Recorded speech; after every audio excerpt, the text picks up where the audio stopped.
भाजपा ने दिल्ली विधानसभा चुनाव के लिए अपना सीएम कैंडिडेट घोषित नहीं किया है। जरूरी नहीं है कि करें ही। पिछले कुछ सालों में महाराष्ट्र, राजस्थान, मध्य प्रदेश और हिमाचल प्रदेश जैसे राज्यों में जहां विपक्ष में थे, भाजपा ने किसी मुख्यमंत्री पद के दावेदार के चेहरे के बिना ही चुनाव संग्राम में उतरने का निर्णय लिया। ये निर्णय कहीं सफल सिद्ध हुआ तो कहीं फ्लॉप भी हो गया। लेकिन फिलहाल भाजपा इसी फॉर्मूले के साथ राज्य स्तर के चुनाव में जाती हुई दिखाई दे रही है। बल्कि यूं कहें कि जिन राज्यों में भाजपा की सरकार नहीं है या कोई पूर्व मुख्यमंत्री प्रदेश के चुनावों में नेतृत्व नहीं कर रहे हैं, वहां भाजपा प्रधानमंत्री मोदी के चेहरे के साथ ही जाना पसंद करती है।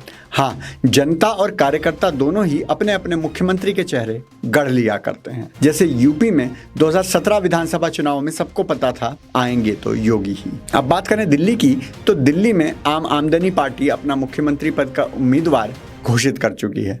केयर टेकर मुख्यमंत्री आतिशी जी को टेक केयर बोल दिया गया है। भाजपा ने किसी कैंडिडेट का नाम घोषित नहीं किया है और कांग्रेस की तो चलो अलग मजबूरी है। वहां कोई तैयार ही नहीं है अपने आप को सीएम कैंडिडेट घोषित करवाने के लिए। कांग्रेस खुद भी इस घोषणा के लिए तैयार नहीं है, क्योंकि उनके सीएम पद के दावेदार बीच चुनाव प्रचार में पार्टी छोड़कर चले जाते हैं। पिछली बार अरविंदर सिंह लवली के साथ हुआ था, हो सकता है इस बार अलका लांबा या अजय माकन के साथ हो जाए। वैसे भी जब से ये उड़ती उड़ती अफवाह आई है कि राहुल गांधी जी विदेश में छुट्टियां मना रहे हैं, तब से कोई भी नेता कांग्रेस के सीएम कैंडिडेट के रूप में दिखना नहीं चाह रहा है। राहुल जी रहते तो हार का ठीकरा उन्हीं के सर फोड़ा जा सकता था, लेकिन अब वो नहीं है तो अपना करियर दांव पर कौन लगाए।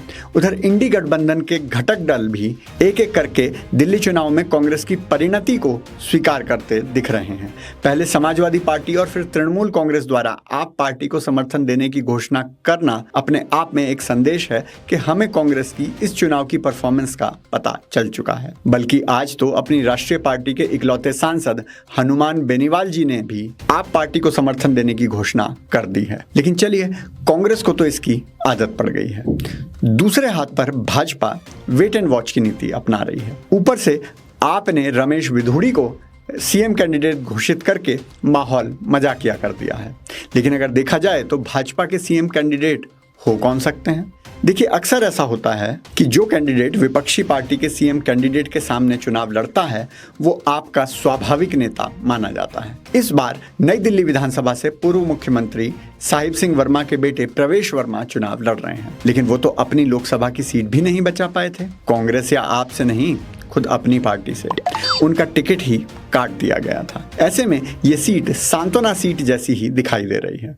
हिंदी में बोले तो कंसोलेशन प्राइज। रमेश बिधूड़ी पहले ही अपने चांसेस गंवा चुके हैं, कुछ गलत करके नहीं बल्कि आक्रामक होकर। भाजपा को आक्रामक नेता पसंद ही नहीं आते। बांसुरी स्वराज को लोकसभा चुनाव के समय एक उभरते हुए नेता के रूप में देखा जा रहा था, लेकिन इस चुनाव में वो कहीं दिखाई ही नहीं दे रही। मनोज तिवारी जी तीसरी बार सांसद बनकर बहुत खुश हैं और इससे ज्यादा की लालसा उन्हें लग नहीं रहा कि होगी।